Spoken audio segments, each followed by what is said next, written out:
au plaisir de vous retrouver sur Sénégal 7 TV ñu amati mbégte tey di leen dégtal beneen ci suñu ay entretien du jour mun nar a nekk nag avec l'ancien ministre Yoro Dia politologue également ñu fas yéene waxtaan ak moom ci ponk yi gën a fës ci actualité bi am naa mbégte loolu di la recevoir monsieur le ministre maa ngi lay nuyu di la bàyyi nga nuyoo. maa ngi lay fay Penda maa ngi lay nuyu di nuyu sa équipe technique di nuyu say auditeurs ak téléspectateurs di nuyu Sénégal yi seetaan Sénégal 7 di profiter ci weeru koor bi di baalu ñëpp ak di baal ñëpp ak di baalu aussi la majorité parce que loolu mooy démocratie moo ko gisee ci 31 décembre chaque 31 décembre dama naan di formule les vœux à la majorité. La majorité aussi doit nous formuler les vœux parce que démocratie affaire u gentleman la affaire u élégance la. bi passé de bi ñu defee jana mën a waaw non il faut président da leen fàtte nuyu. waaw non leen formuler les vœux maa ngi profité ci weeru koor gi aussi di baalu majorité bi di leen baal ak di leen wax ñu baal ñu aussi di baal Sénégal yëpp di ñaan yàlla rek lépp liñ def ci weeru koor gi ñu ñaan yi niñ ci sonné loolu lépp koor geeg yëpp yàlla nangul ñu ko te yàlla gën a dolli jàmm Sénégal parce que Sénégal am na jàmm waaye jàmm du doy ñu ñaan rek borom bi gën a may jàmm Sénégal pour que Sénégal mën a concentré wu ci liggéey bi le travail essentiel mooy li may wax l'économie. Alors monsieur le ministre laata même ñuy ñëw ci sortie bu le président Bassirou Diomaye Diakhar Faye ak sa gis-gis ci nu mu gën a yaatoo ci li nga xamante ni moom moo di actualité économique bi tolluwaaye réew mi ak it fi ñu dëgmal rawatina candidature bu président Macky Sall ca ONU lu nu mel yëpp dinañ ci ñëw mais laata loolu sa taxaw seetlu ci li nga xamante ni moom moo di wàllub justice rawatina l'affaire Cheikh Oumar Diagne bi nga xamante ni tey la doon jën ak procureur buñ ca noppee ma laaj la tamit sa gis-gis ci li nga xamante ni moom moo di Diawara Aïssatou Diop Fall ak BND laata ñuy dugg ci yeneen sujets yi mais d'abord le cas Cheikh Oumar Diagne ban jàngal nga ci am. non li may wax ci son benn livre la démocratie de Sisyphe. Démocratie de Sisyphe mooy l'éternel recommencement c'est-à-dire Sénégal dafa nekk genre démocratie dem dikk parfois ci démocratie dañuy avancer ba dab Angleterre France jekk rek dëppaat ba mel ni République démocratique du Congo wala Congo Brazzaville boo gisee tey jii ñuy convoquer encore ay chroniqueurs di sonal ay journalistes ça veut dire que mooy dellu ginnaaw dama wax Pastef bi ñu nekkee au pouvoir ñaari combat parce que ñoom ils veulent un projet totalitaire pour am un projet totalitaire il leur fallait 2 combats qu'ils peuvent pas gagner le combat contre la presse ak le combat contre les magistrats. Et sur ces 2 combats-là, Pastef est en train lamentablement de perdre la guerre, de perdre la guerre. Abdou Nguer dugal nañ ko génn nañ ko dina génnaat et puis ñu jëm ko dugalaat mais taxul bu dee objectif bi ñu dëgg mooy tax nit ñi ragal ba duñu wax au contraire ils ont l'effet contraire. boo xoolee la ka Abdou Nguer ñoom Moustapha Diakhaté ñoom ñëpp ñu jàpp ñëpp ils ont l'effet contraire parce que démocratie day dem toll ci benn niveau boo xam ni ça veut dire kenn tu peux pas brimer les gens différence démocratie ak dictature mooy le silence dictature les gens sont silencieux les gens ont peur. Abdou Nguer qui disait tout le temps que bu defee émission lundi ba vendredi te kenn convoqué ko de sant yàlla te reprendre semaine bi. waaw mais parce que li tax média am solo boo xoolee la constitution américaine l'Amérique est une démocratie de référence le premier amendement de la constitution américaine c'est la liberté de presse.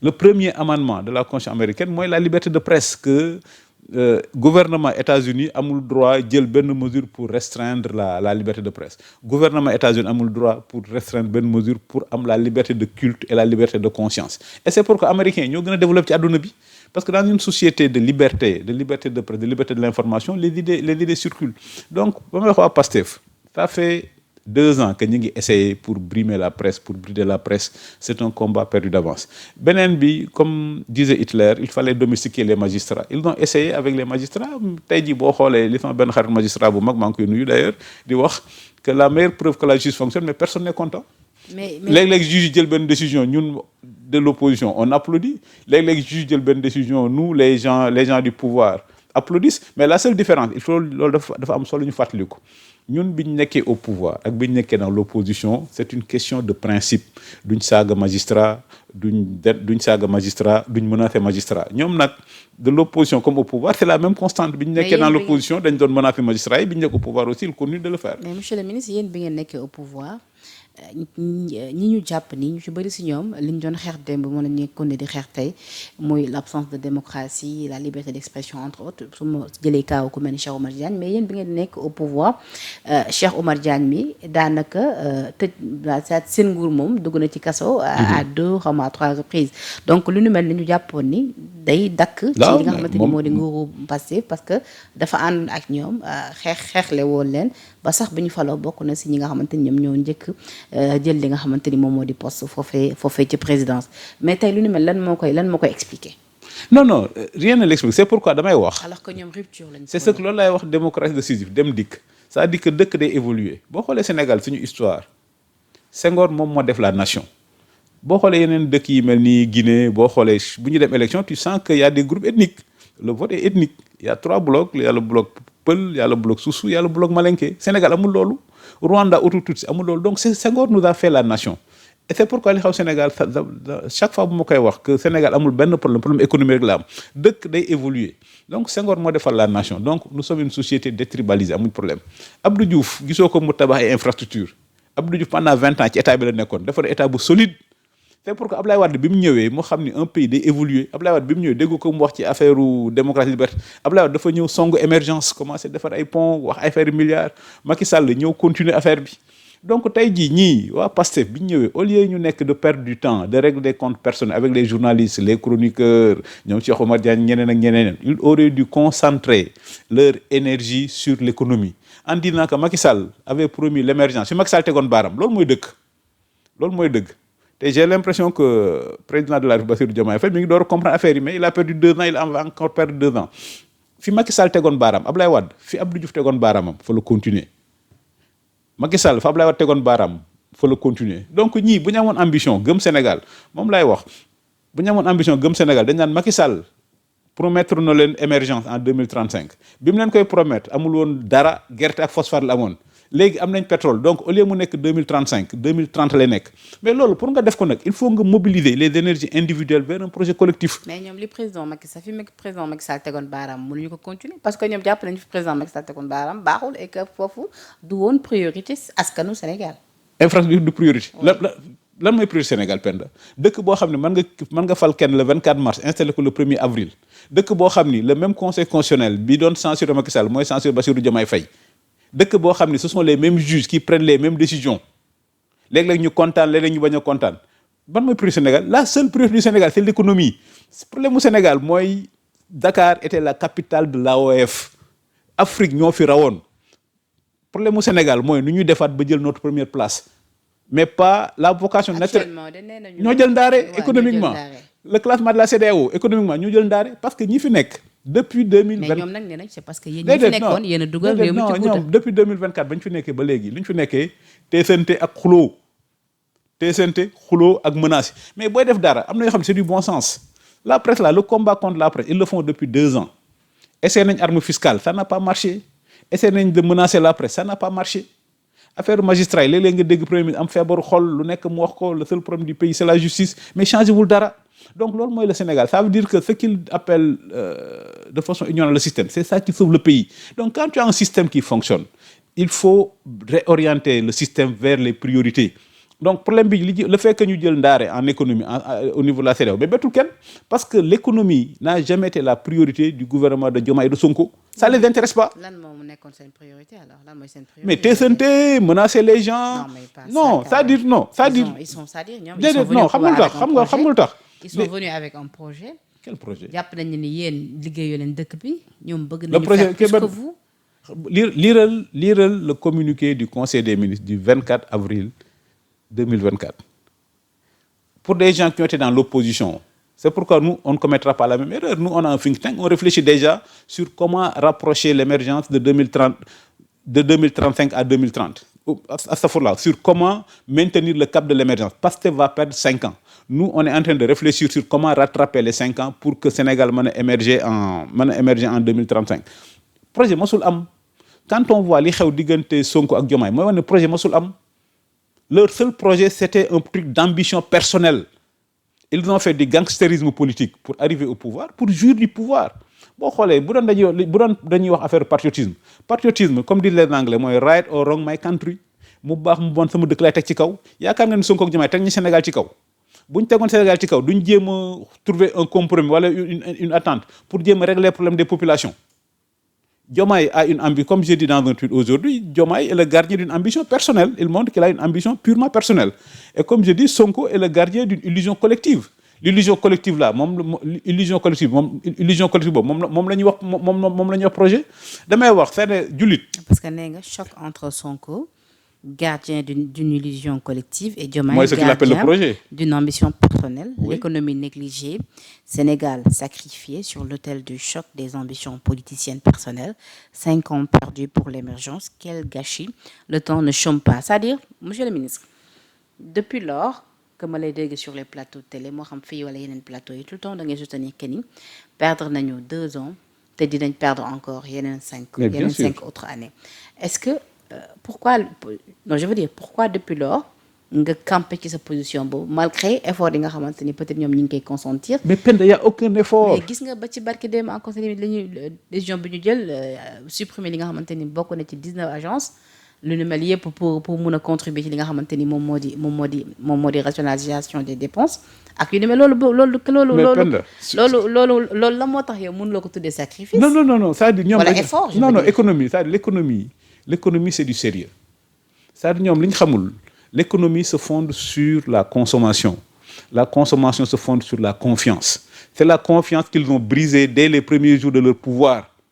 La confiance bi taxoon nit ñi ñëw Sénégal lañ brisé dès le premier jour problème bi njëkk a am mooy bi Ousmane Sonko toogee le 24 septembre 2024 le 26 septembre 2024 ni les chiffres sont faux fa la problème mu Sénégal économie commencé boobu ba léegi nous sommes dans le trou noir et nous ne sommes pas près de sortir dans le trou noir donc loolu moo njëkk a économie bi deuxièmement li indi économie mooy confiance yow comment le premier ministre peut dire oui nous allons mettre en place une commission de renégociation des contrats. Qui va venir dans un pays boo xam ni le premier ministre lui-même va dire il va présider une commission de renégociation des contrats day indi un problème de sécurité juridique et judiciaire et beneen bi mooy l'économie aussi mooy am le sens de la grandeur li ngay wax ni ay diminué nañu agence ak yu demee nous sommes tous d'accord mais ils ont attendu 2 ans pour le faire et les économies seront cosmétiques boo xoolee ñoom dafa nañu problème. il n'est jamais trop tard pour bien faire. Oui mais les toutes ces cosmétiques xam nga li ñu xamul ci économie li gën a am solo en économie.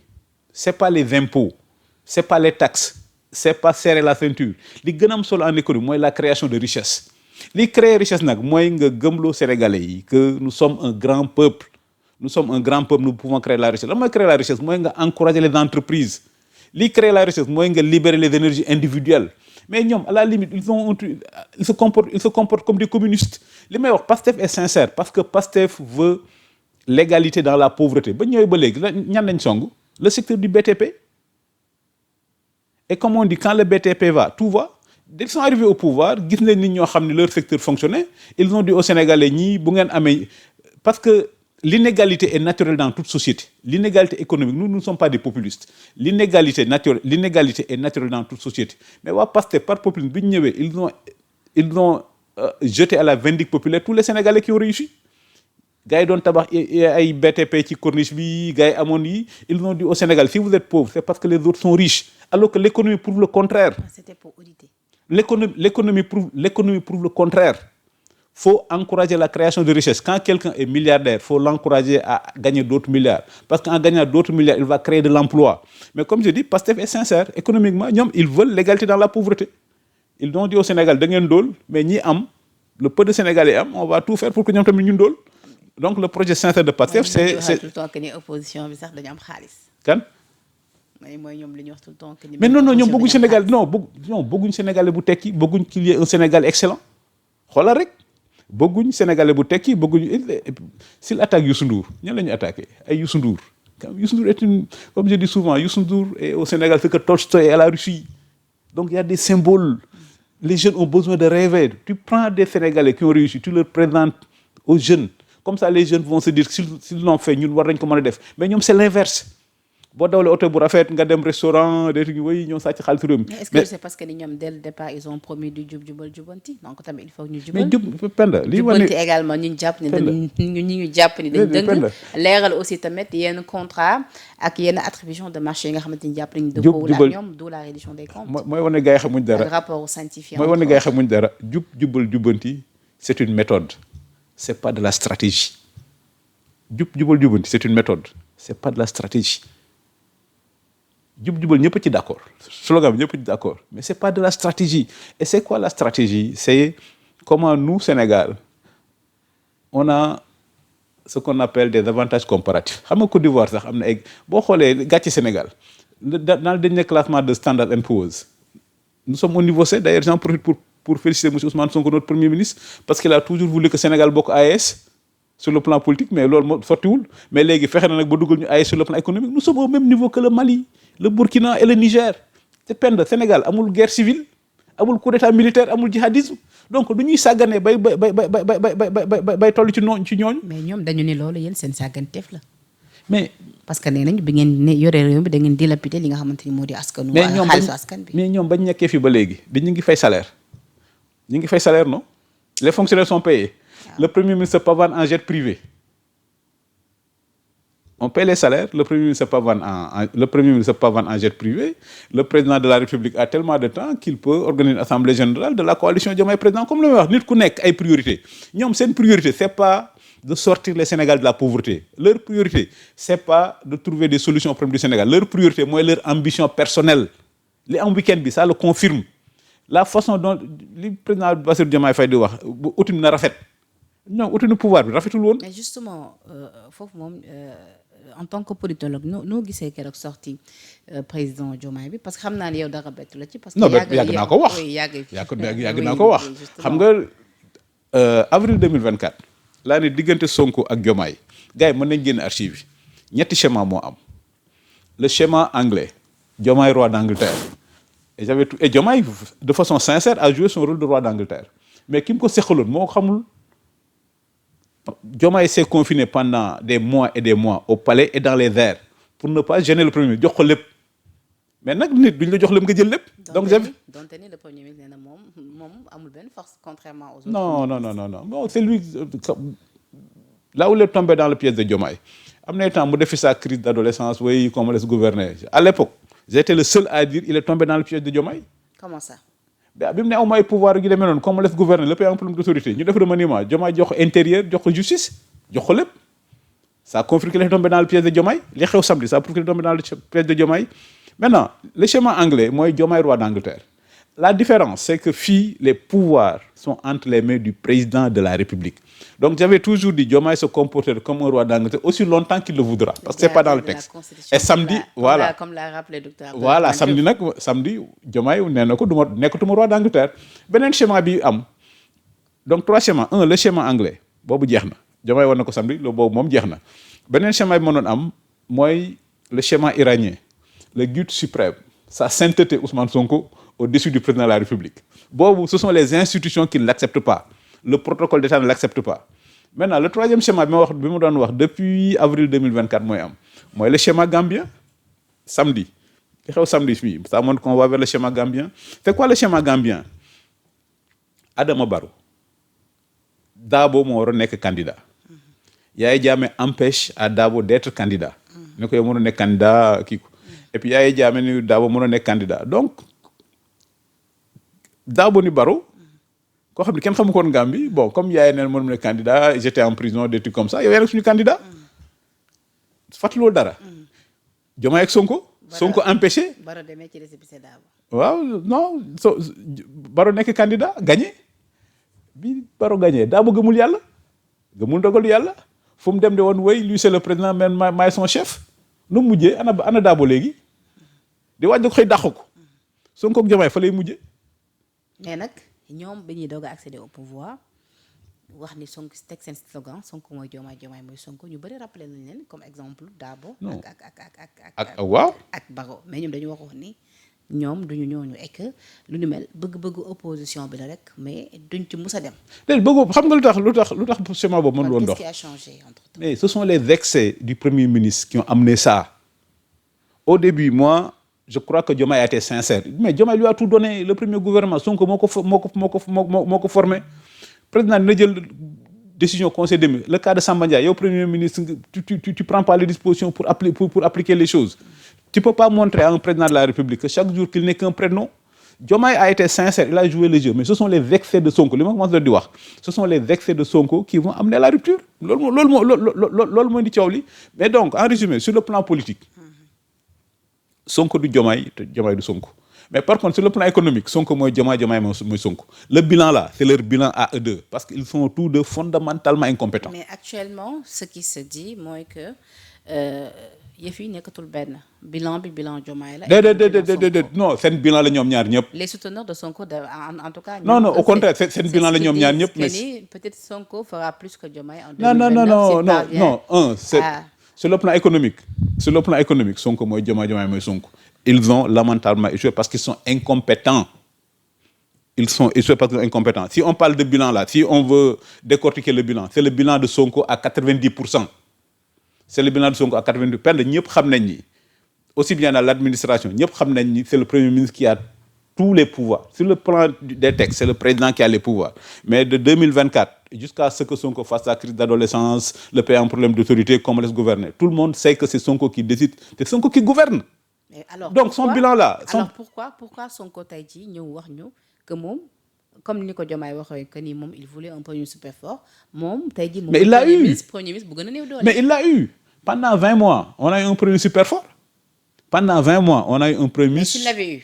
non pendant 20 mois. pourquoi mu waxee ni. pendant 20 mois. parce que mënoon na ni man kat nekkoon naa un super premier ministre. ba léegi c'est un super premier ministre. voilà mais je ne le suis plus maintenant mais c'est-à-dire. non xam nga lu tax. C'est-à-dire le monsieur cherche à rebondir mais les faits sont constants pendant 20 mois on a eu un premier super fort qui a montré qu'il est incompétent donc il y a deux phases de l'histoire de Sonko pendant les 20 premiers mois jusqu'à sa crise d'adolescence là bi muy mer gedd way yëpp en problème d'autorité il avait tous les pouvoirs mais tout le monde sait que le gouvernement c'est lui qui l'a formé lu ci bëri moom c'est le premier ministre qui se peut vendre en jet privé même les diplomates ne s'y trompent pas.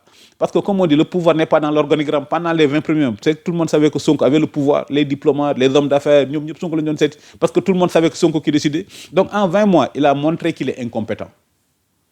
Après, il a fait sa crise d'adolescence, et puis en disant qu'on me laisse gouverner, on lui a donné tous les pouvoirs. Comme j'avais dit, en 20 mois, il a montré qu'il est incompétent. Maintenant, il va confirmer qu'il est incompétent. Il a confirmé qu'il est incompétent. Il a confirmé qu'il est incompétent dès les premiers jours. Quand il a dit les chiffres sont faux, l'État du Sénégal est un État faussaire, ça c'est le sommet de l'incompétence. Problème yi ñu am yëpp fa la jóge donc problème bu Sénégal yëpp c'est Ousmane Sonko. donc li am ni c'était inévitable selon vous.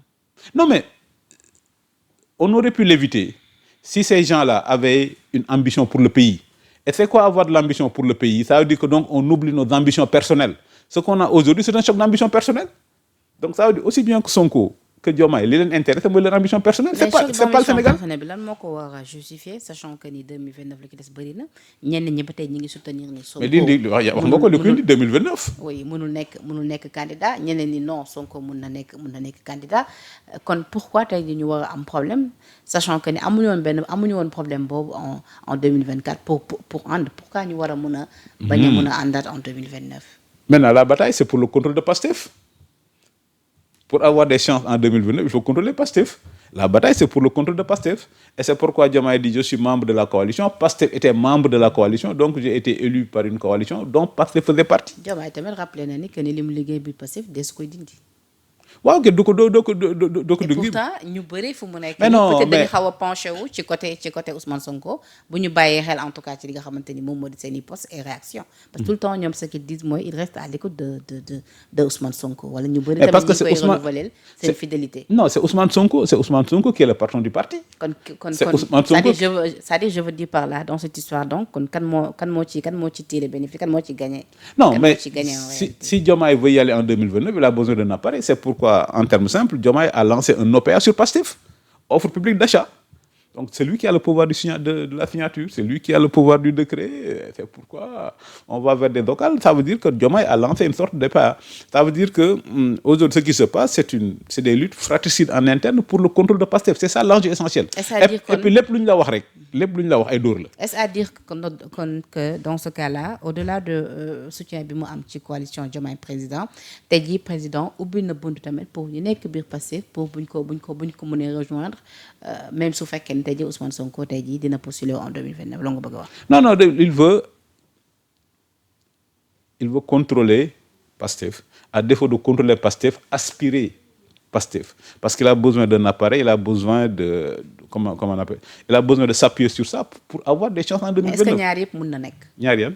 c'est-à-dire aspirer Pastef wala boo contrôler Mais Pastef. li Diomaye wax que quand Diomaye rappelle son truc de légitimité à Pastef, il veut prendre le parti. Il veut lancer une sorte d'OPA sur le parti. Il veut contrôler le mais loolu parti. c'est quasi impossible pour ñenn ñi. parce que pourquoi nee nañu ñu ci bëri si ñoom au-delà de décret bi ngay wax ñu ci bëri si ñoom parce que c'est-à-dire ils ont juré fidélité et loyauté. Ouais, mais tu sais, cette fois-ci ils ont juré fidélité avec beaucoup de cheddar, hein. Am na temps bu gars yi wax nga dañuy génn di ngandulu, mais ils ont vu parce que la politique c'est avant tout une histoire de rapport de force. Et comme j'avais toujours dit ici, dans notre système, le Premier ministre n'a aucune chance de remporter un bras de fer contre le président de la République. Aucune chance. Parce que le président de la République a l'arme thermonucléaire du décret. Le Premier ministre n'a aucune chance de remporter un bras de fer avec le président de la République. Comme je me donne, c'est une erreur pour Sonko. Parce que pour deux raisons. Un, Diomaye n'a rien à perdre. Et en stratégie, on te dit qu'il ne faut jamais entamer un bras de fer avec quelqu'un qui n'a rien à perdre. Un terroriste qui prend une bombe et qui entre dans un avion et qui a sa scène d'explosion, il n'a rien à perdre. Donc, Diomaye n'a rien à perdre parce que Diomaye a déjà un mandat cadeau. Pendant 5 ans, c'est Diomaye qui va être le président de la République du Sénégal. Et la deuxième chose, la nature de nos institutions depuis la crise de 62. Il faut que les gens relisent l'exposé des motifs de la crise de 62.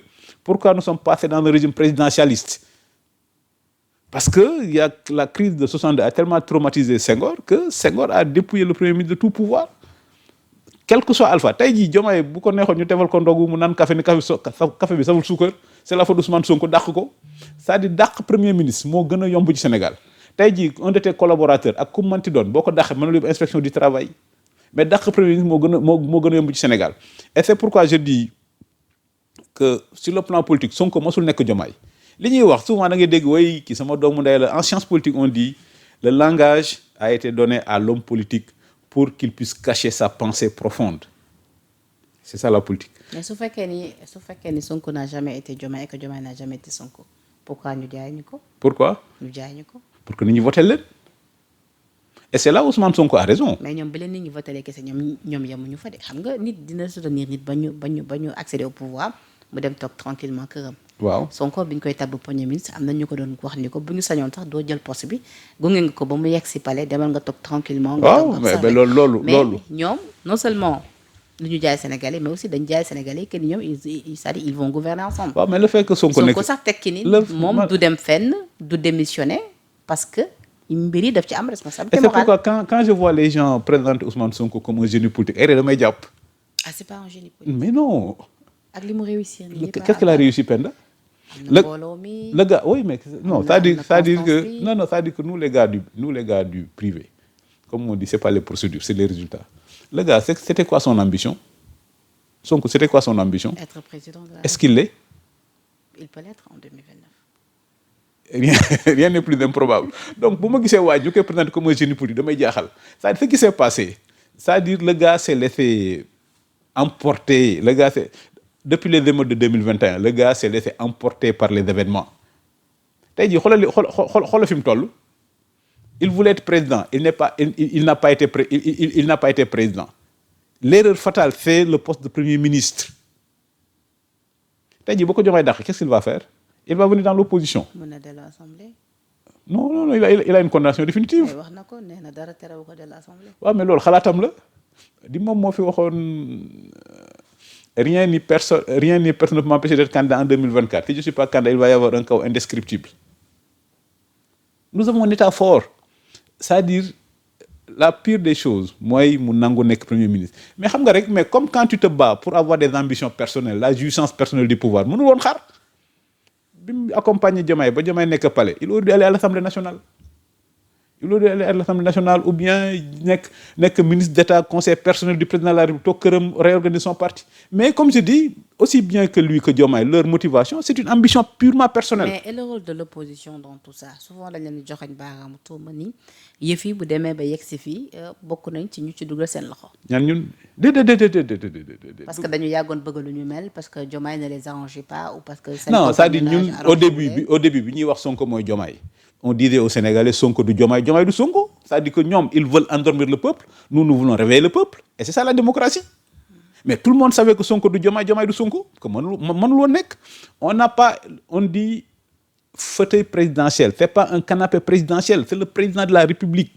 À partir du moment où il est élu, les gens doivent oublier les conditions de sa nomination. lan la Diomaye tamit ci lan la président jublu woon tamit keroog ci sorti bi muy rappelé fi ñu jaar yëpp ngir taxawal coalition Diomaye rappel boobu mu def. benn en tant que politologue noo ko jàngatee.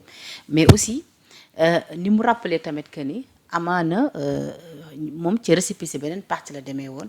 et que tey jii fu mu yegg si ndogalu yàlla la comme pour dire quelque part que ni du Pastef ñoom ñoo ko fal. waaw loolu ay xeer la contre Sonko rek. pourquoi avoir attendu ba maintenant pour fàttali ñu loolu yëpp à rappeler que ni ñoom bi ñu doog a génn defoon nañ conférence de presse conjointe moom ak président Sonko yëpp ñoom ñaar ñëpp ku ci nekk toog mais fi ñu jaar nii yëpp moom dans les détails président mun naa ne keroog la ci gën a dikk et puis keroog noo jàngatee ci wàllu communication keroog noo jàngatee Bassirou Diomaye Diakhar Faye.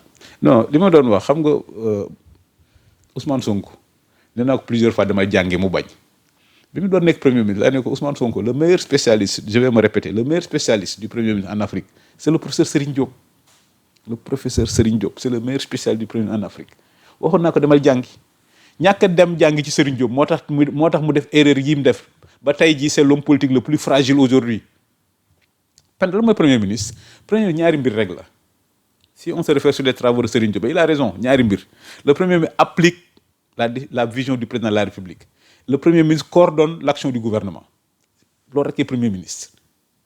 Donc yow tu peux pas tu dois appliquer la vision de quelqu'un et tu dois coordonner mais ñaari bi nangoo ci dara parce que ki nga war a appliquer vision yow defe nga ni waa ji amul vision defe nga ni yow yaa war a nekk ci kawam moo tax doxul la coordination là boo gisee premier ministre dem Kaolack ci affaire arachide ni woy c'est la faute du ministre des finances et puis demaat feneen ñu wax mu ni woy c'est la faute du ministre du commerce mais donc où est son travail de coordination et c'est ça l'incompétence. Toi tu es premier ministre tu es le chef du gouvernement c'est toi qui dois coordonner. Campagne agricole, tu sais qu'il y a le ministre des Finances doit intervenir, le ministre de l'Agriculture doit intervenir, le ministre de l'Intérieur doit intervenir. Loolu mooy premier ministre. Le travail de coordination de l'action du gouvernement. Mais premier ministre boo xam ne chaque fois lu ñu wax toi tu n'es responsable de rien. Bu ñu waxee mu ni oui c'est la faute du ministre des Finances. Mais il avait aussi promis de gouverner en toute transparence pour rappeler. Non, ça c'est pas de la transparence, c'est de l'incompétence. Bépp situation bu am moom. waaw mais non kenn wax ko mu gouverner dans l'obscurité. Mais comme je dis, ça au lieu un premier ministre c'est le chef du gouvernement. Le travail du premier ministre c'est de coordonner la rentrée des classes buy ñëw il y a le ministre de l'éducation parce que élèves lañ il y a le ministre de l'intérieur pour voir ndax nawet bi les trucs ne sont pas inondés et puis il y a d'autres il y a le ministère des finances est-ce que enseignants yi fay nañ leen ak yu demee noonu donc c'est ça le travail du premier ministre c'est le travail de coordination mais maintenant nag boo nangoo nekk un coordonnateur da ngay nangu ki nekk sa kaw mu jiitu la. Mais sur la forme noo jàngatee keroog président bi nga jàkkaar loolu. Mais parce qu'il est devenu président yàgg naa ko wax fii les fonctions de l'État sont strictement définies et nécessairement assumées. Parce qu'on a vu un président. Diomaye est devenu président maintenant. Très sûr de lui. Non mais il est devenu président. Diomaye est devenu président c'est-à-dire que Sénégal suñu administration ak suñu État c'est tellement fort tellement organisé boo koy wax dañu defe ni da ngay jaay sa bopp notre État est tellement fort tellement organisé tellement autonome que képp koo teg présidence mu dem. Maintenant nag bu ñu la tegee foofu mooy est-ce que yow am nga vision am nga foo jëmee réew mi kanam mais en termes d'instruments en termes d'appareils on n'a rien à envier à n'importe quel pays. li ma doon wax roi d'Angleterre xam nga ma doon jox Diomaye roi d'Angleterre. Diomaye roi d'Angleterre le roi d'Angleterre n'a aucun pouvoir c'est juste un symbole. dama doon wax Diomaye roi d'Angleterre c'est quand Diomaye avait décidé de se confiner au palais et dans les airs pour ne pas gêner Sonko et Diomaye l'a fait pendant 20 mois déggu ko ci dara. Voyage toog palais. Pourquoi président? Mais maintenant il est devenu président. Maintenant il se rend compte que c'est la clé de voûte des nations. Il a décidé d'exercer la plénitude de ses fonctions. Boo déggee discours am bi il dit à monsieur Ousmane Sonko j'ai décidé à partir de maintenant d'exercer la plénitude de mes fonctions. te président de la République xajul ci premier ministre. mooy le schéma roi d'Angleterre comme j'avais dit le schéma roi d'Angleterre va fonctionner aussi longtemps que Diomaye le voudra parce que c'est pas dans les textes. Et pourquoi rappel bu mu def ci récépissé bi bu mu demee ci joŋante. Non mais parce que le next step de sa stratégie c'est le grand rassemblement national, l'union nationale. Et aussi le choix porté sur la personne de Mimi Touré. L'union nationale, mais ça aussi ça fait pas des charmes du Sénégal. La dame là a été avec Macky Sall pendant 11 ans. Et aujourd'hui elle est le pilier de Diomaye. Où est la rupture? Et c'est pourquoi li may wax c'est un choc d'ambition personnelle. Le Sénégal ne les intéresse pas. La dame là, elle était avec Macky Sall pendant 11 ans. Tey jii c'est le pilier de Diomaye. Où est la rupture? Où est la rupture? Où est la rupture? Être avec Macky Sall pendant 11 ans, tey jii nga bëgg a nekk le pilier de la coalition Diomaye. Comme je dis, les gens de Pastef, et ça aussi c'est important de le dire, les militants de base de Pastef, c'est pourquoi il faut déculpabiliser les Sénégalais. Toutes les grandes démocraties, fii la ñuy jaar. L'Allemagne a été une grande démocratie, ba Hitler jël le pouvoir. Les États-Unis sont une grande démocratie, mais malheureusement Trump a pris le pouvoir. Toutes les grandes démocraties dañuy jaar fi. Mais faut déculpabiliser les Sénégalais. Pour les gens, je parle aux gens qui ont voté Pastef. Faut pas avoir honte aujourd'hui d'avoir voté Pastef. Parce que nit nga nax ko ci patriotisme bëgg sa réew, vraiment c'est pas une honte. Dafa mel ni jullit bu ñu la naxee ci diine, c'est pas une honte. Est-ce que Diomaye parlait à Sonko bi mu ne c'est pas interdit d'avoir des ambitions waaye na outil bi rafet. waaw ñoom est-ce que outil rafet na? Est-ce que outil rafet na ñoom? Quand Diomaye dit li ma def ci Pastef kenn defu ko ci, xoolal le bilan global de Pastef, comment Pastef a fait pour prendre le pouvoir? C'est du gangstérisme politique. ñoom ñoo fi taal université non? ñoo fi taal université, ñoo fi indi ay cocktail molotov, ñoo fi indi ay 72 heures, loolu lépp ñoo ko fi lu xamuñ ko woon. Ñun nous étions comme de bons Saint-Louisiens, c'est-à-dire que comme li may wax l'exception sénégalaise là, c'est la transposition au niveau national. 72 heures moom léegi day dakk keroog gis nga ko fa. waaw mais non li may wax ce qu'on appelle l'exception sénégalaise là, c'est la transposition au niveau national du particularisme saint-louisien. Xam nga les Saint-Louisiens, les gens de l'île là sont des gens élégants, raffinés. C'est ça que Senghor a transposé au niveau national. Mais on se trouve dans une démocratie boo xam ne Sénégal ay saaga, ay menaces, ay cocktail molotov, ay taal université. Outil bi rafetul. te maintenant comme Diomaye est dans une querelle d'actionnariat avec Sonko, maintenant si Diomaye estime qu'il est actionnaire majoritaire, donc querelle outil bu ñaaw moom ci la bokk. Maintenant s'il est actionnaire minoritaire, il y a contribué. Moo tax je me réjouis toujours de la chance que nous avons d'avoir un État et une administration. D'accord, yow ni nga ko doon gisee noonu également lañ ko doon déglee ku mel ni le journal Cheikh Yérim Seck demoon sax moom ba joxoon timing. ni gën caa gàtt 2026 la ñuy acté seen séparation ñoom ñaar. Sur quoi vous si lan ngeen sukkandiku woon dëgg.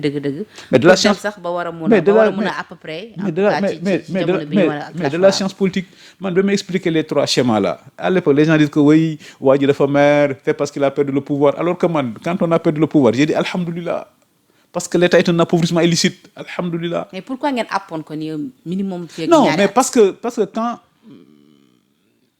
je cite encore le professeur Serigne Diop. Pourquoi la thèse de Serigne Diop est remarquable? Serigne Diop dit que quand tu veux étudier un système politique, il ne faut pas l'étudier de façon théorique, mais il faut l'étudier à partir des fonctions qui sont nécessairement assumées. Bon, xoolee un premier ministre qui pense que c'est le patron du président. Bon, xoolee un premier ministre qui pense que le président doit être sous sa tutelle. Et comme je dis, nos institutions ne l'acceptent pas. Si ça pouvait fonctionner pendant 2 ans, 3 ans, mais pas plus. Parce que ce sont les institutions qui ont affranchi Diomaye. Diomaye n'a pas trahi, ce sont les institutions qui l'ont affranchi. C'est le protocole d'État qui l'a affranchi. Parce que c'est le président de la République du Sénégal. Il définit la politique de la nation, il définit la politique extérieure, il définit la politique de défense. Même si personne n'a entendu définir ces choses-là. Donc, li ma doon wax roi d'Angleterre, moi, le président se retire volontairement. Mais il a tous les pouvoirs, mais il ne l'exerce pas. Il laisse ça au Premier ministre. Mais ce n'est pas dans les textes. Et c'est pourquoi j'avais dit que Diomaye le serait aussi longtemps qu'il le voudra. Maintenant, il ne le veut plus. Affaire bi jeex na. D'accord. Léegi lan moo ci war a mën a topp. Mais li ci mën a topp, mais le Sénégal. nee nañ possible démission du PM. Non, mais je rassure les Sénégalais. Est-ce que Ousmane Sonko bi nga gis ne nuroo na la ak koo xam te mais non, dara du xew. Penda dara du xew. Mu démissionné mu bañ a démissionné dara du xew. C'est une crise politicienne. Mais moo tax ñenn ñi ba tey ñu dute ci li nga xamante ni moom moo di dëgg clash bi am na ñu ne est-ce que du stratégie politique pour museler l'opposition. Non. Parce que ce que certains ne comprennent pas mooy que comment se fait-il que ni mënatu leen ànd ngeen ni te ba tey yéen i ko di ànd. Mais non, c'est-à-dire magum jëmm lu ñu koy naxee mu nangu ko neex na. C'est-à-dire ñi topp je pense que c'est un jeu, ils se trompent lourdement, ils se trompent eux-mêmes. Parce que l'État aussi li may wax non l'État c'est des institutions. Sonko ak Diomaye prochain conseil des ministres, le président de la République va venir, tout le monde va se lever, le président toog ñu jox ko parole et il va dire aux ministres, maintenant nous allons écouter la communication de monsieur le Premier ministre. C'est quoi les institutions? Les institutions ont été créées pour lutter contre l'arbitraire et les humeurs individuelles. Donc comme Diomaye mën nañ bañ a waxante mën nañu xuloo mën nañ def lu nekk mais bu ñu ñëwee au niveau de la République c'est clair net précis bu ñëwee conseil des ministres mercredi le président de la République va lui donner la parole à la fin de la communication de Sonko le président de la République va dire que je remercie le premier ministre pour sa communication il va passer à autre chose. Le 4 avril bu dee Sonko moo fi nekk premier ministre le protocole d'État et le protocole militaire va lui donner sa place. Donc c'est ça la République. La République et les institutions ont été créées pour deux choses. Un, lutter contre les incertitudes et deuxièmement, lutter contre les humeurs et les humeurs de l'individu. D'accord ci lu nu mel sax mën naa ubbi benn parenthèse laataa ngay continuer ci comme yaa tudd 4 avril bi noo gisee 4 avril bi ñu fas yéene yóbbu foofee ca Thiès. Moi, je pense que c'est une bonne chose. Nous délocalisons quoi, mais ça se faisait. On a fait les 4 avril à Louga, sous Abdou Diouf. Et je pense que c'est comme l'idée de Macky Sall d'avoir des conseils de ministres décentralisés. Parce que aussi, l'État, c'est pas seulement Dakar. L'État, c'est pas seulement Dakar. La République, c'est pas seulement Dakar. Et je pense que c'est une bonne idée. Maintenant, ça aurait été une meilleure idée. xam nga nag ñi comme ay cuune lañ ça aurait été une meilleure idée bu doon doo ko def comme ni ko Idrissa Seck bëggoon def 1 an avant on dit le 4 avril ça va être à Thiès et ça va permettre à l'État de faire un certain nombre d'infrastructures pour la ville de Thiès. Maintenant boo toogee ba tey jii ni kët ni jonn nga ni Thiès nga koy def entre-temps tu peux absolument rien faire. C'est juste symboliquement et puis on décentralise le défilé. D'accord léegi ñu continuer ba tey am ci sa gis-gis beneen jàngat bi ma ci bëgg nga defal ma ko ci mooy tey jii bu ñuy wax waxu Mimi Touré bi nga xam ne mooy coordonnatrice su coalition Diomaye nekkoon ak le président Macky Sall dafa tàmmoon tamit tout le temps bu président Macky Sall nekkee au cœur d'une actualité day génn def ay sorties joxe ci li nga xamante ni moom moo di gis-gisam mais pour cette fois-ci ci lu ñeel candidature au président Macky Sall dañ ko déggagul mu wax ci lan moo nekk di xew pourquoi mu noppi ak aussi keroog président dañ ko dégg mu mel ni ku ubbil brèche opposition bi ndax est-ce à dire que ni ministre dañoo xaar plus tard bokk wala dugg siwu ñenn ci waa APR ci biir coalition Diomaye président. Non loolu da ngay xaar ba waa APR ñëw nga laaj leen ko.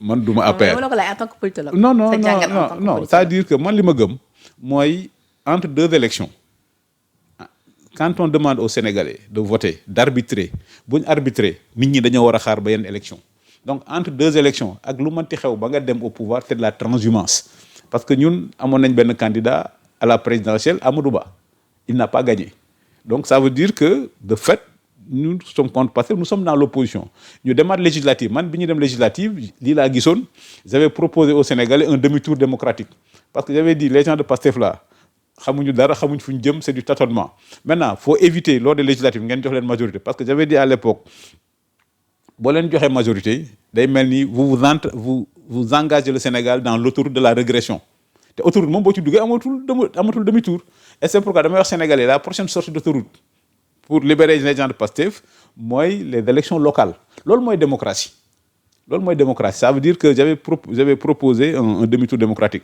parce que à l'époque Macky Sall moo transformé Sénégal mais avant Macky Sall def autoroute bi dañ doon wax rond-point Diamniadio dama la wax waa Pastef dafa mel ni rond-point Diamniadio yow mi dëkk Waalo nga ñëw ba ci rond-point Diamniadio xam nga booy jëm Ndar à gauche nga daan jël après Thiès mais waa Pastef dama la wax dañoo ñëw ba ci rond-point Diamniadio ba nga jëm Saint-Louis jël côté droit bi dafa mel ni da ngay jëm Kaolack tu as beau accélérer tu as beau t'épouvoir mais du def dara le problème de Pastef fondamentalement loolu la c'est leur incompétence leur manque d'expérience qui fait que amuñ vision amuñ ambition pour notre grand pays maintenant quand tu n'as pas de vision et d'ambition pour un grand pays qui mobilise tout le monde mais maintenant tu règles des problèmes de personnes. waa léegi beneen mbir bi comme bëgg loo sori ci intégration peut-être waa APR ci biir coalition Diomaye président rawatina ci li ñu dégg moom élection locale. mais si tu veux mon opinion personnelle je peux la donner moi je suis contre parce que les débats politiques se tranchent lors des élections les débats politiques sinon day nekk détournement de suffrage. Comme je dis, ces gens-là, ils ont perdu 100 jours, ils vont perdre 1 an, ils vont perdre 2 ans, ils vont perdre 5 ans. C'est 5 ans de perdu. Mais les 5 ans de perdu là que nous faisons dans l'opposition, nous aussi, il ne faut pas que, comme je dis dans mon prochain livre, le temps ne chôme pas. Mais nous, on ne chôme pas. Nous, on est en train de réfléchir sur des alternatives. Mais sur toutes ces questions-là, nous, on a des alternatives. Sur l'économie, on a des alternatives. Mais est-ce que aussi la sortie quand même de Diomaye, est-ce que stratégie là pour faire oublier l'actualité Macky Sall ci lu ñeel li nga xamante ni moo di candidature. non li ñuy wax suul kër du ko tere feeñ non je ne pense pas je ne pense pas non je ne pense. donte ni nag gis nga sortie bi ci Cheikh Niang def muy jiital ministère des affaires étrangères ci lu ñeel position wu Sénégal ci candidature bi comme pour dire que ni ils sont pas concernés. non ils sont concernés c'est-à-dire j'en profite d'ailleurs pour nuyu ko xam nga ñëpp xam nañ sama diggante ak Cheikh Niang suma grand la ñoo bokk dëkk Thiaroye mais dans cette histoire là c'est pas Cheikh Niang qui décide et comme je dis le président de la République est la clé de voûte des institutions.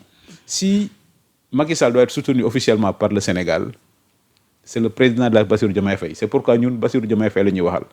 Un ministre des Affaires étrangères, c'est comme un général dans l'armée. Il exécute des instructions qu'on lui a données. Donc ñun dañuy wax ak kii jël instruction yi. Et je connais nos diplomates, c'est des gens merveilleux. Et quand tu vois l'écart qu'il y a entre le poids économique du Sénégal et son rayonnement international, nous le devons à nos diplomates. C'est des gens exceptionnellement brillants. Et je suis sûr que bis bu Diomaye waxee waaw c'est ñun li ñu yaakaar non seulement Diomaye na jàppale Macky mais Diomaye mooy nekk son directeur de campagne. ah dina ko jàppale. mais bien sûr. foo teg ni mooy nekk directeur de campagne. mais bien sûr et c'est pourquoi quand on voit le communiqué de. mais monsieur lu nu mel sa amee moom est-ce que du ngeen gën a dëggal li nga xamante ni ñëpp depuis loolu ñenn ñu ngi koy wax que ni président Macky Sall ak Diomaye réeroo musu ci am. écoute Diomaye samedi Diomaye veut maintenant être au-dessus du clivage partisan. di nee na Sénégal commencé wul ak ñoom. Le Sénégal du jeex ak ñoom. Donc il a voulu dire en termes simples que l'intérêt national doit primer sur les clivages partisans. Donc mën a wax loolu samedi ba pare. mais de là à être quand même le directeur de campagne de Macky Sall. Non mais s'il le soutient c'est pas seulement verbal. Parce que si l'État du Sénégal décide de soutenir Macky, mais ce sont nos diplomates qui vont faire campagne. Et c'est comme ça que le Sénégal a élu a réussi à faire élire Jacques Diouf à la FAO. Ibrahima Fall à l'ONU, Amadou Mahtar Mbow. président Macky Sall. Pourquoi jusqu'ici defaguñ ko parce que jusqu'ici d'ailleurs ministre bi wax na ko que ni aucune décision n'a été prise. waaw loolu c'est pourquoi on interpelle Diomaye quand il dit oui le Sénégal n'a pas été associé. Le Sénégal a été bel et bien associé parce que président Macky Sall bind na président Bassirou Diomaye Faye le 5 février un courrier et quand tu vois le communiqué du ministre, le ministre reconnaît que le courrier est arrivé. Et dans la bonne administration, l'administration répond toujours au courrier. D'ailleurs, je me rappelle, il y a un truc du Conseil d'État français parce que l'administration française ne répondait pas au courrier, qui dit que si vous écrivez à l'administration, si l'administration ne répond pas dans un délai raisonnable, vous pouvez considérer que votre demande a été... amuloo benn doute que ni oui, l'État du Sénégal... Mais bien sûr, mais le bon sens est en train de revenir. Et li ma doon wax au début de Pastef, pourquoi le fanatisme est dangereux? Il n'y a pas deux peuples sénégalais. Les Khmers rouges là, bi ñu ñëwee au Cambodge, quand ils ont fait la révolution, ils ont dit il y a deux peuples. C'est pourquoi tu entends les peuples de Pastef, ces barbaries-là. Oui, est-ce que tu projet bi la bokk? Ça veut dire qu'il n'y a pas deux peuples sénégalais. C'est le même peuple qui élit, c'est le même peuple qui enlève. Cambodge, les Khmers rouges, bi ñu ñëwee, ils ont estimé que képp ku am niveau certificat d'études, tu fais partie de l'ancien peuple. Donc tu n'es pas assimilable. Et ils ont fait un génocide. Et c'est pourquoi j'ai toujours dit, Pastef ne cherche pas à convaincre, Pastef cherche à convertir. Maintenant, la raison est en train de revenir. Li Diomaye wax, le Sénégal n'a pas commencé avec Pastef. Le Sénégal ne finira pas avec Pastef. Il se rend compte que historiquement, Pastef ne peut être qu'une intermède. Pastef ne peut être qu'une intermède. Et c'est pourquoi l'intérêt national, le président de la République définit la politique extérieure. Et quand on est en matière de politique extérieure, si on se réfère aux États-Unis, les Américains disent qu'en matière de politique, il y a deux écoles. La première école, c'est Morganto qui dit la politique extérieure se fonde sur la défense de l'intérêt national. Keneen ki Léo Strauss qui dit la politique extérieure doit se fonder sur la pureté morale. Donc quand tu prends les deux éléments qui définissent une politique extérieure, Diomaye ne peut que soutenir Macky. Est-ce que Macky Sall est chef de l'ONU? Est-ce que c'est l'intérêt national du Sénégal? Oui. Est-ce que président Macky Sall la clarté morale. Comment le Sénégal va se comporter dans le monde? Diomaye, comment il va regarder les autres chefs d'État en étant contre la candidature de ressortissants sénégalais. Donc sur les deux piliers de la politique extérieure, la clarté morale et l'intérêt national, Diomaye est obligé de le soutenir. Donc nous liñ bëgg, c'est pas seulement le soutien. C'est pas seulement me répondre au courrier en disant que je te soutiens, non, mais qu'il mette en branle la machine diplomatique pour que Macky Sall gagne haut la main. Est-ce que jàpp nga ni président Macky Sall mën na gagner haut la main? Ak aussi fan ngeen toll ci liggéeyu candidature bi. Mais bien sûr, on est favori. Parce que xam naa ne on mène la course en tête. Et c'est pourquoi damay wax rek Sénégal, il faut ñu moytu am gàcce comme ni ko wax gàcceem nga des na mboliyaama. Luy gàcce gu des mboliyaama mooy que Sénégal bañ a jàppale Macky Sall gagné.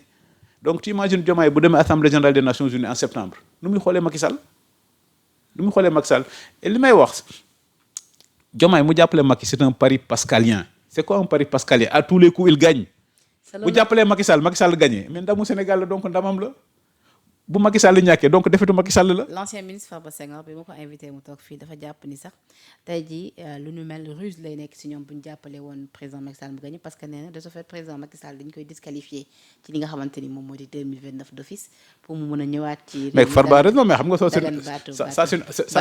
c'est une analyse de bon sens comme Farba séeréer la donc je me rends compte que même les séeréers ont du bon sens donc maintenant la question qu'il faut se poser le bon sens là.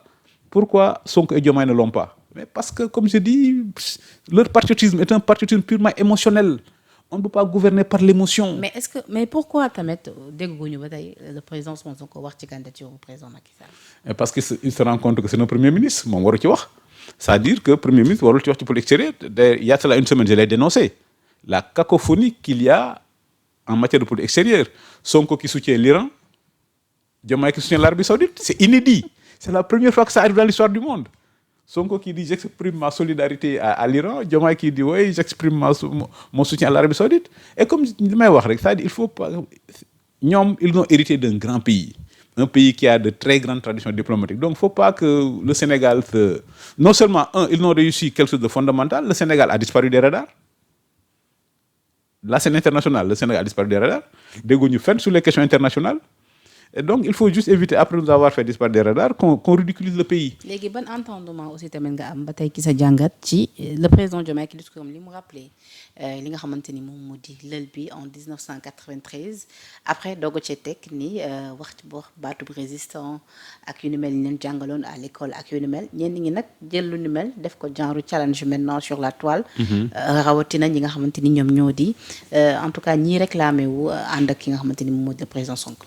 Non, la meilleure réponse, je l'ai lu dans un texte de mon manque pour Nuyugo, de mon ami Bassirou Kébé.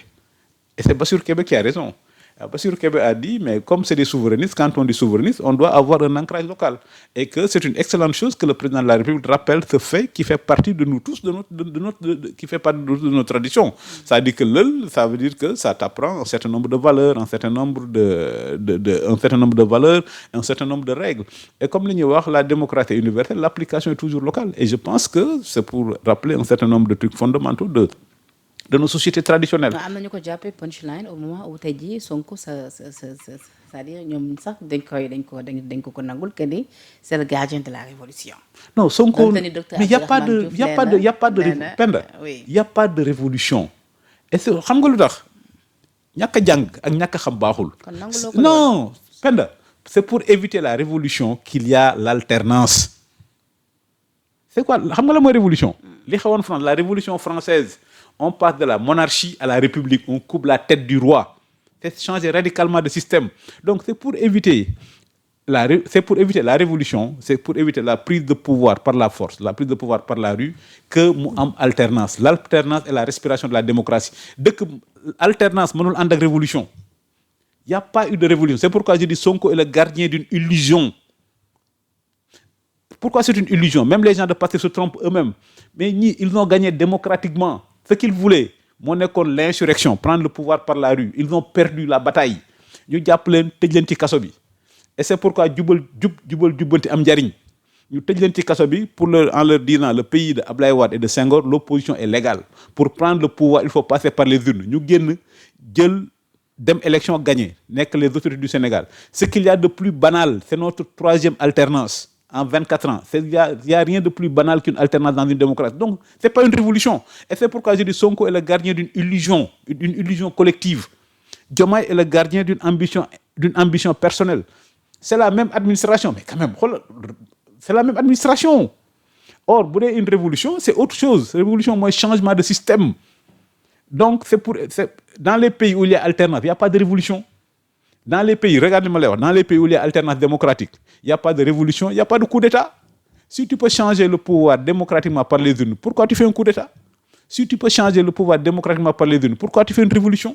Et c'est pourquoi les meilleurs intermède Pastef là, 2021-2024, c'est une petite intermède. Moi, la phase insurrectionnelle de Pastef. Et cette guerre-là, Pastef l'a perdue grâce à nos forces de l'ordre. parce que ñoom dañoo génn il faut que ñu xam waa Pastef li ñuy wax ci alxuraan zakir na fi hati zikra rappel si le rappel s'avère nécessaire Sonko ak Diomaye il était en prison et c'est parce que Macky Sall a été victime de sa magnanimité qu'il a fait une loi d'amnistie le rapport de force avait changé mais Macky Sall pour apaiser réconcilier il a fait une loi d'amnistie mais il faut pas que les gens de Pastef oublient ça aussi que ils ont fait 11 mois des mois de prison te dara xewul le pays était calme rien ne s'est passé donc maintenant ça c'est pas une révolution la révolution c'est ce qui s'est passé en France aux États-Unis quand des sujets anglais ont pris les armes pour vaincre la monarchie et proclamer la République américaine et ce qui s'est passé une révolution c'est ce qui s'est passé en Iran donc en termes simples c'est une banale alternance en termes simples Sonko n'est pas le gardien de la révolution. Non, c'est le gardien d'une illusion. Il n'y a pas eu de révolution. Quelle révolution?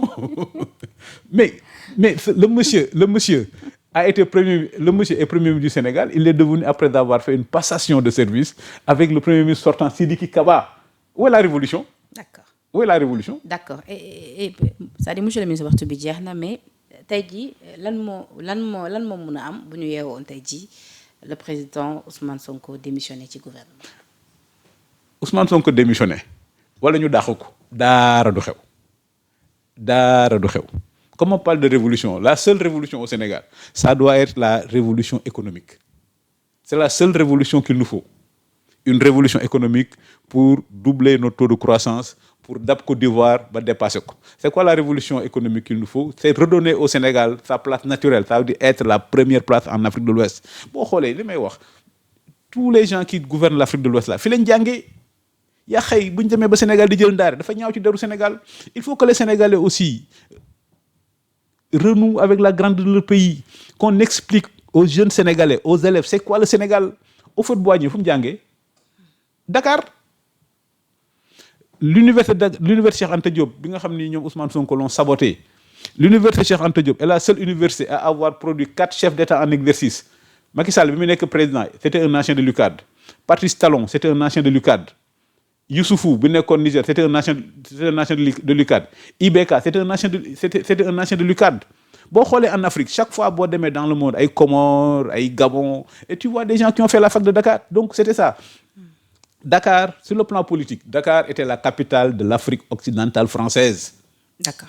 Aujourd'hui avoir de l'ambition c'est de dire comment faire de Dakar la nouvelle capitale économique culturelle de l'Afrique de l'Ouest c'est-à-dire boo xoolee ñun damay wax souvent Dubaï mais Dubaï c'est un désert nous Dakar on a une presqu'île si on a une bonne stratégie Dakar doit être le refuge de tous les milliardaires ouest-africains les gens du Mali les gens du Burkina l'Américain qui traverse toute l'Atlantique ensuite tout le continent africain pour dem à Dubaï mais Dakar moo gën a jege nous sommes à 6 heures de l'Europe mais comme je dis rek le seul problème c'est que ces 5 ans que Diomaye et Sonko auraient dû utiliser pour nous permettre d'accélérer vers l'émergence mais malheureusement les 5 ans là ça va être des 5 ans de stagnation. D'accord. Mais nous comme le veut mon prochain livre le temps ne chôme pas.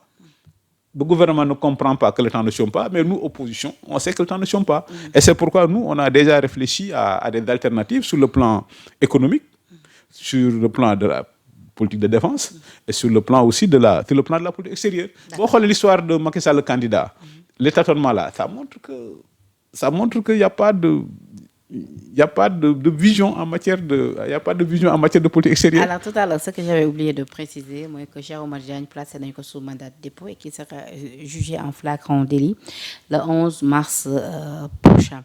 Alors ba tey ci wàllu justice sànq laaj naa la ko mais mayuma la nga yaatal ci muy le cas Aïssatou Diop Fall bi nga xamante ni convoqué woon na sax tout à l'heure en après-midi dans l'après-midi li nga xamante ni moo di ab janook taskatu xabaar yi wax ci coowam ak li nga xamante ni moom moo di BNDE avant loolu nga gis Madiambal Diagne def ci ab poste xamle woon lu nu mel moom sax déemu ci jàpp na ni tey ji peut-être position yi Aïssatou Diop Fall am moom moo waral en tout cas jafe-jafe yi nga xamante ni mi ngi koy dund convoqué nañ ko ni ki demain mardi foofee ca section de recherche. Waaw mais j'apporte mon soutien à Aïssatou comme je l'ai toujours fait avec Madiambal et avec tous les confrères c'est un soutien de principe comme tous les confrères qui ont eu des problèmes mais liñ ci mën a jàngatee rek xam nga sénégalais yi li ñuy wax sénégalais yi ku dul tukki doo xam fu dëkk neex donc les sénégalais mën nañ comparer les infrastructures le bilan de Macky Sall ak bilan ñi la presse aussi war nañ ko def parce que ñun am na temps on nous reprochait de faire moi je l'avais publiquement assumé nous on l'avait fait le président de la République ak Sonko bi ils l'ont annulé l'amnistie fiscale parce que ñun dañu yaakaar c'est une conviction chez nous que la presse a une mission de service public. Il peut pas y avoir de démocratie sans citoyens. Il peut pas y avoir de bons citoyens si tu n'es pas informé. Donc nous, on pense que quand tu as une entreprise de presse, c'est pas comme si tu vendais, je sais pas, des téléphones ou bien si tu vendais des cahiers ou autre chose. Nous pensons que la presse a une mission de service public. C'est pourquoi nous, dans notre politique en matière de presse, xooluñu woon ku ñu contre ak ku ñu faral. Nous, on était convaincus que le Sénégal était une grande démocratie et une grande démocratie avait besoin d'une grande presse. Et pour nous, l'aide à la presse était transparente. Et on attendait aussi à la fin de Moustapha Ba yàlla na ko yàlla yërëm, on attendait toujours à la fin de chaque année et puis on faisait ce qu'on appelait l'amnistie fiscale. Toutes les dettes que la presse devait aux impôts, nous on les effaçait. Mais la dernière amnistie fiscale qu'on a prise, on l'a prise je crois en mars 2024, mais ñi bi ñëw moom la njëkk annulé. Et comme je dis, Pastef est convaincu que pour mener à bon son projet totalitaire, mais il faut casser la presse. Et ça malheureusement c'est un combat perdu d'avance. D'accord. C'est un combat perdu d'avance. Alors di la bàyyi nga tàggatoo monsieur le ministre, ça a été un plaisir comme toujours. Di la bàyyi nga tàggatoo le mot de la fin. Le mot de la fin xanaa di la gërëm di remercier sa équipe technique di aussi comme ni ma ko waxee sànq di baalu àq sénégalais yëpp di baalu encore àq la majorité di leen wax aussi ñu baal ñu parce que opposition ak majorité comme on dit ce sont les deux poumons. Pour que la démocratie, un être humain pour respirer normalement a besoin de deux poumons. Et la démocratie aussi, pour respirer normalement, a besoin de deux poumons, l'opposition et la majorité. Nous sommes les partenaires d'un même jeu et puis nous sommes tous des parents, dañuy waxtaan ñun ñëpp. Donc ñu ñaan rek liñ def ci weeru koor gi suñu jaamu yàlla yooyu yëpp yàlla nangul ñu ko. te yàlla gën a dolli Sénégal jàmm, Sénégal am na jàmm. Et puis que di ñaan rek pour que le Sénégal se penche enfin sur la seule question qui vaille. Sur la grande révolution qu'il nous faut, qui s'appelle la révolution économique. Mais malheureusement, avec Sonko et Diomaye, nous sommes dans la révolution politicienne. jërëjëf monsieur le ministre Yoro Dia tey yaa nekkoon suñu gan ci bi lépp daje di la remercier waat ci wuy si bi nga wuy si invitation bu Sénégal 7 TV di remercier également tuuti Mbengue moo nekkoon ci machine bi la rédaction la régie également di leen jox dig daje ci leen i plateau jërë ngeen jëf